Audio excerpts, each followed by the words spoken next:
എന്താ അച്ഛൻ്റെ അച്ഛൻ്റെ അച്ഛൻ്റെ അമ്മയുടെ അമ്മയുടെ അമ്മയുടെ അമ്മയുടെ അച്ഛൻ്റെ ആ തെറ്റി പറഞ്ഞാൽ കുടുംബകാലം ഉണ്ടാവും. ഇത് മാപ്പിയില്ലാതെ പോകല്ലേ. ആ അറിയാവുന്ന കൈ നോക്കുക. ഗുഡ്. അറിഞ്ഞൂടാ. ആ അതായത് സ്വന്തം അച്ഛൻ്റെ അച്ഛൻ്റെ അമ്മയുടെയും പേര് അറിഞ്ഞൂടാ, സ്വന്തം അമ്മയുടെ അച്ഛൻ്റെ അമ്മയുടെയും പേര് അറിഞ്ഞൂടാ. അറിയാവുന്ന കൈ നോക്കിയാൽ അറിയാവുന്നൊരു 4 പേരുടെ പേര്. ഓ ഗുഡ്. ഇനി അവളുടെ അച്ഛൻ്റെ അമ്മയുടെയും പേര് അറിയാവുന്ന അങ്ങനെ കൈ നോക്കുക. 8 പേരുടെ പേര് പറയാം. അറിഞ്ഞൂടാ. അറിയാം. എന്താ പേര്? അശ്വതി. എനിക്ക് ഓർക്കാതിരിക്കാൻ പറ്റത്തില്ല. എന്റെ നാളാ വേറെ അശ്വതി ഉണ്ടായിരുന്നു. ഓക്കെ, അശ്വതി ക്ലാസ് കഴിഞ്ഞ് ഞാൻ ചോദിക്കാം. ഞാൻ വിശ്വസിക്കുന്നു.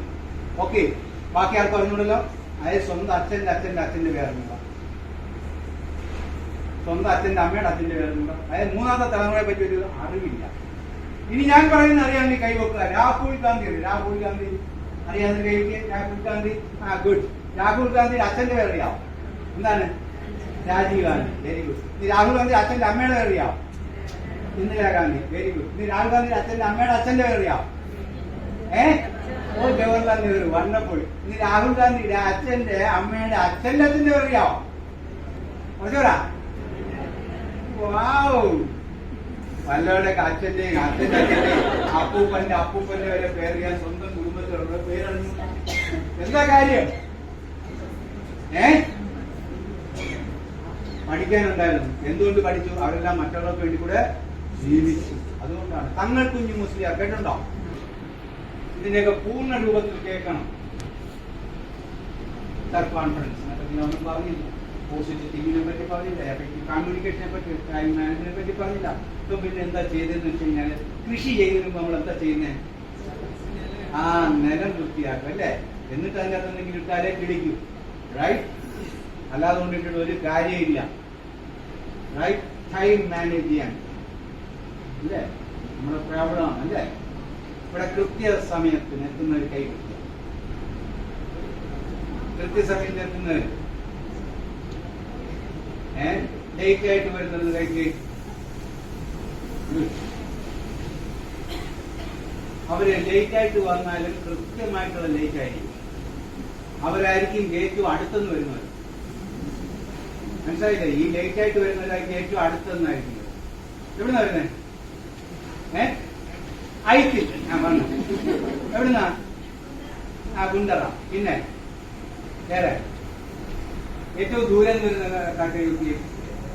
അവന് 8 മണിക്ക് ഡ്യൂട്ടിക്ക് 7:30 എത്തിയിരിക്കും. കാരണം ആഫീസിൽ പോയി കഴിഞ്ഞാൽ പിന്നെ വരാൻ പറ്റത്തില്ല. രസമാണോ? ഞാൻ വളരെ പഞ്ച്വലായിട്ട് എത്തുന്ന ഒരാളാണ്. മനസ്സിലായിട്ടേ? ഗുഡ്. അപ്പം നമുക്കറിയാവുന്ന ഒരു കാര്യമാണ്, early to bed and early to rise makes the man healthy, wealthy and wise. കേട്ടിട്ടുണ്ടോ? കേട്ടുള്ളൊരു കൈ വെക്കുക. എന്താണ്? അതിരാവിലെ എണീക്കാൻ നേരത്തെ കിടന്നു. അത് നമുക്ക് എന്തുണ്ടാക്കും? കാര്യവും മാനസികവും ബുദ്ധിയും ഉണ്ടാക്കി തരും, സമ്പത്തും ഉണ്ടാക്കി തരും. അറിയാവുന്നുണ്ടോ? ഇതറിയുന്നുണ്ടെങ്കിലും ഇനി പറയുന്ന അറിയാമെന്ന് നമ്മൾ കൈവെക്കുക. അതിരാവിലെ എണീക്കുമ്പോഴാണ് ഉന്മേഷം, അത് 7 മണിക്ക് ശേഷം എണീക്കുമ്പോഴാണ് ഉന്മേഷം. 5 മണിക്ക് മുമ്പ് എണീക്കുമ്പോഴാണ് ഉന്മേഷം, അത് 7 മണിക്ക് ശേഷം എണീക്കുമ്പോഴാണ്. 5 മണിക്ക് മുമ്പ് എണീക്കുമ്പോഴാണ് ഉന്മേഷം എന്നറിയാവുന്ന കൈവെക്കുക. വേണ്ട, അതറിയണമെങ്കിൽ ഒരു ദിവസം 5 മണിക്ക് മുമ്പ് എണീക്കണം. മനസ്സിലായില്ലേ? നമുക്കറിയാം. പക്ഷെ നമ്മൾ എത്ര മണിക്ക് എണീക്കൂ? 6 മണി 7 മണി. ഈ അറിവ് കൊണ്ട് വല്ല ഗുണമുണ്ടോ? ഉണ്ടോ? ഇനി കൂടുതൽ അറിഞ്ഞിട്ട് വല്ല ഗുണമുണ്ടോ? ഇല്ല. അതുകൊണ്ട് നിർത്താം. അല്ലെങ്കിൽ അറിയാവുന്ന കാര്യങ്ങൾ ചെയ്യണം അല്ലേ? യഥാർത്ഥനോ? ഒരു ചോദ്യങ്ങളോട് ചോദിക്കാൻ നടക്കാം. ദൈവവിശ്വാസമുള്ളത് കൈവെക്കുക. ദൈവവിശ്വാസമുള്ളത് കൈവെക്കുക. ഗുഡ്. ഇല്ലാത്ത ആരെങ്കിലും കൈവെക്കാം. എല്ലാവരും ദൈവവിശ്വാസികളാണ് അല്ലേ? Very good. ഇനി പൂർണ്ണ വിശ്വാസമുള്ളൊരു കൈവെക്കുക. ദൈവത്തിൽ പൂർണ്ണ വിശ്വാസമുള്ളൊരു കൈവെക്കുക. വണ്ടർഫുൾ. Thank you. ഇനി പൂർണ്ണ വിശ്വാസമുള്ളതാണ് ചോദിക്കുന്നത്. നമ്മുടെ ആഗ്രഹങ്ങൾ പറയുമല്ലോ, അത് സാധിച്ചാൽ നമ്മുടെ വിശ്വാസം കൂടുവോ കുറയുവോ? കൂടുന്നതിപ്പോഴാണ് കൈവെക്കുക. ഗുഡ്. Thank U. പൂർണ്ണ വിശ്വാസമുള്ളതിൽ ഇപ്പൊ പൊക്കാത്ത ആരെങ്കിലും കൈവെക്കാം. എല്ലാവരും പൊക്കല്ലേ? റൈറ്റ്? അതെങ്ങനെ ഈ പൂർണ്ണ വിശ്വാസം പിന്നെ കൂടുന്നേ? പൂർണ്ണമാണ് പിന്നെ കൂടുവോ? കൂടുവോ? ഈ കുപ്പിയിൽ നിറച്ച് വെള്ളം വെച്ചിട്ട് ഞാൻ തന്നെ പറയാം 2 ഒഴിച്ചു. ഒഴിക്കാൻ പറ്റുമോ? ഒഴിച്ചെന്ന് പറഞ്ഞാൽ ഞാൻ അർത്ഥം എന്താ? നേരത്തെ പൂർണ്ണം ആയിരുന്നു. പിന്നെ എത്ര വെള്ളം കുറവ്? 2 തുള്ളി. അവിശ്വാസത്തിന് മതി. കാട്ടിയോളം മതി. വിശ്വസിച്ചാൽ പൂർണ്ണമായിട്ട് വിശ്വസിക്കുക. അല്ലെങ്കിൽ വിശ്വസിക്കാതിരിക്കുക. ദൈവം ഇല്ല, ഒന്നും സംഭവിക്കാൻ പോകും. അല്ലെ ഉണ്ട്. ഗുണം അത് ഉണ്ടോന്ന് വെച്ചാൽ ഒന്നില്ലെന്ന് വെച്ചാൽ ഇല്ല. ഇടിഞ്ഞു വീഴുവോ? ഇല്ലെന്നൊന്നും പറയാൻ പറ്റത്തില്ല. വീഴും രക്ഷപ്പെടാനുള്ള യോഗം ഉണ്ട്, രക്ഷപ്പെടും. അതാണ് വിശ്വാസം. ആത്മീയതരെ ചൂഷണം ചെയ്യുക, ആത്മീയതരെ ആരെങ്കിലും തടയാന്ന് നന്നാമത്തെ എന്ത് സുഖം. അപ്പോൾ ഇന്ന് കൊടുക്കുക തടവി നന്നാക്കാൻ കുറെ തടവുകാരുണ്ട്. അപ്പം എന്താണ് ദൈവം, എവിടെയാണ് ദൈവം, അതും നമ്മൾ അറിയാം. ഇതൊരു സയൻസ് തന്നെയാണ്. മനസ്സിലായില്ലേ? അകം ബ്രഹ്മാസ്മി തത്വമസി. ആരൊരുത്തൻ അവനവനെ അറിയുന്നു, അവൻ ദൈവത്തിനെ അറിയുന്നതാണ് ഖുർആനിൽ പറയുന്നത്. സ്വർണ്ണോ പരിശുദ്ധാത്മാവേ നീയെഴുന്നള്ളി വരണമേ എൻ്റെ ഹൃദയത്തിൽ. സ്വർണ്ണം. അങ്ങനെ നമുക്ക് ഉള്ള ചിന്തകൾ ഉണ്ടാവട്ടെ. എന്റെ ഫോൺ നമ്പറും കുറിച്ചെടുക്കാം. നോക്കാം. കൈ പൊക്കിട്ട് ഇങ്ങനെ യെസ് എന്ന് പറയാം. ആ ശബ്ദം കേൾക്കുമ്പോൾ എനിക്കറിയാൻ വരണം വേണ്ടിയത്. Okay, ready? ഇതൊന്നും കൈ ഇങ്ങനെ പൊക്കട്ടോ കേട്ടോ. റെഡി? Yes or no? അയ്യേ, ഇത് വരുന്ന കാറ്റൊന്നും കാര്യം. ഒന്നുകൂടെ ചോദിക്കാം. നോന്നിരിക്കും പടയൊക്കെ ഇപ്പൊ വരും കേട്ടോ. Ready? Yes or no? Good, thank you. ഈ ക്ലാസ് ഇങ്ങനെ ഉണ്ടെന്ന് പറഞ്ഞപ്പോൾ എന്ത് തോന്നി? എന്നെ കണ്ടപ്പോൾ എന്ത് തോന്നി? ഇപ്പൊ എന്ത് തോന്നി? രണ്ടുപേർക്ക് അവസരം ഇവിടെ ഒന്ന് പറയാം. Good afternoon. എന്റെ പേരിനാണ്. ഞാൻ ഇങ്ങോട്ട് വർക്ക് ചെയ്യുന്നു. ഈ ക്ലാസ്സിന് പെട്ടെന്ന് കൈ കൊടുക്കാം. സമയം. Good evening. എന്റെ പേര് സനൽ. ഞാൻ വർക്ക് ചെയ്യുന്ന ഇൻഫെക്ഷൻ കൺട്രോളിലാണ്. ക്ലാസ് എനിക്ക് കൂടുതൽ ഇംപ്രൂവ് ചെയ്യാൻ പറ്റുമെന്ന് വിചാരിക്കുന്നു. കാരണം സെൽഫ് കോൺഫിഡൻസ് ഒരുപാട് ലാക്ക് ചെയ്യുന്ന ഒരുപാട് ആൾക്കാരുണ്ട്. ചിലപ്പോൾ ഇത് കേൾക്കുമ്പോൾ ചില ആൾക്കാർ ഉള്ളിൽ കിടക്കുന്ന കോൺഫിഡൻസ് ചിലപ്പം മോട്ടിവേറ്റ് ചെയ്യാൻ ചിലപ്പോൾ ഒരു പക്ഷേ ഈ ക്ലാസ് ഉപകരിച്ചേക്കാം. അത് ആൾക്കാർ എടുക്കുന്ന രീതി ആയിരിക്കും. ചിലപ്പം അത് കേട്ടതിന് ശേഷം പോസിറ്റീവായിട്ടുള്ള കാര്യങ്ങൾ മുമ്പോട്ട് കൊണ്ടുവരിക, നെഗറ്റീവ് അപ്പം തന്നെ സപ്രസ് ചെയ്യുക. Come forward, do it.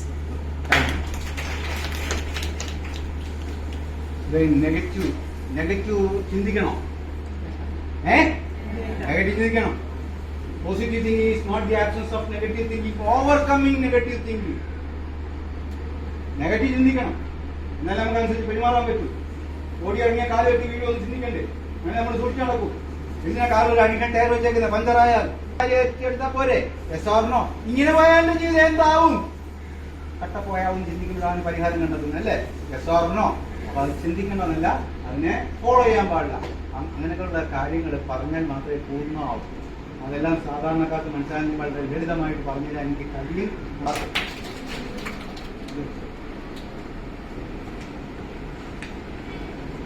എന്റെ പേര് അഖില. ഞാൻ റിസപ്ഷനിസ്റ്റായിട്ട് വർക്ക് ചെയ്യുന്നു.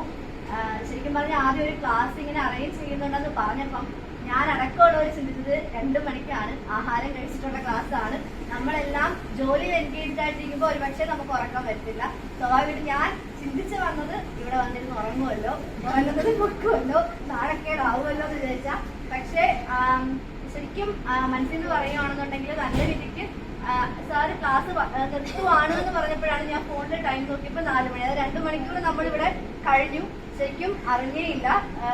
എനിക്ക് നമ്മുടെ എല്ലാ സ്റ്റാഫിന്റെയും, അത് ഈ ക്ലാസ് അറ്റൻഡ് ചെയ്ത എല്ലാവരുടെയും ഭാഗത്തുനിന്ന് സാറിന് ഒരുപാട് നന്ദി പറയണം. കാരണം ഒരു ക്ലാസ് എന്നുള്ള രീതിക്കല്ല, നമ്മളെ എല്ലാം എൻഗേജ്ഡ് ആക്കിക്കൊണ്ട് ഒരു എന്താ പറയാ ഒരു അങ്ങോട്ടും ഇങ്ങോട്ടും സംസാരിച്ചുകൊണ്ട് ഒരു 2 മണിക്കൂർ 2 നിമിഷം പോലെ പോയ പോലെ എനിക്ക് തോന്നി. അതിന് സാറിന് ഒരുപാട് നന്ദി. അപ്പൊ ഇങ്ങനെ അവസരം തന്നതിന് എന്റെ അമ്മയുടെയൊക്കെ കഥയൊക്കെ ഞാൻ സാധാരണ പറയാറുണ്ടായിരുന്നു. അതെങ്കിൽ അവസരത്തിൽ പറയാം. ആശുപത്രി കൊണ്ട് പാട്ടുപാടി മാത്രം അമ്മയെ തിരിച്ചു കൊണ്ടുവന്നിട്ടുണ്ട്. അപ്പൊ ഇങ്ങനെ അവസരം തന്നതിന് അവസരം നല്ല ഞാനിവിടെ സ്ഥിരം ട്രെയിനിങ് ചെയ്യുന്നുണ്ട്. എന്റെ ഈ മുഖത്ത് നോക്കി വെച്ചേക്കാം. പരിയാണെങ്കിൽ എന്നെ നോക്കി എന്ത് നിങ്ങളൊന്ന് ചിരിക്കണം. ഗുഡ്. അപ്പോൾ ഒരു അവസരം തന്നതിന് വീണ്ടും നന്ദി. സെക്രട്ടറിക്കും HR ഡിപ്പാർട്ട്മെന്റ് നിങ്ങൾക്ക് ഓരോരുത്തർക്കും നന്ദി രേഖപ്പെടുന്നു. കൂടാതെ ഈ പ്രാപ്തരാക്കിയ എന്റെ മാതാപിതാക്കൾ, ഗുരുജനങ്ങൾ, ദൈവത്തിനും എന്റെ ക്ഷണം സ്വീകരിച്ചു വന്ന സന്തോഷ് ബാലൻ, അദ്ദേഹം പുനലൂർ ആണ്. പിന്നെ എന്റെ മാനേജർ TG, നിങ്ങൾക്ക് ഓരോരുത്തർക്കും നന്ദി രേഖപ്പെടുന്നു. കൂടാതെ പ്രാപ്തരാക്കിയ മാതാപിതാക്കൾ, ഗുരുജനങ്ങൾ, ദൈവത്തിന് നന്ദി രേഖപ്പെടുന്നു. Thank you. ഏത് സമയത്ത് നിങ്ങൾക്ക് വിളിക്കാം.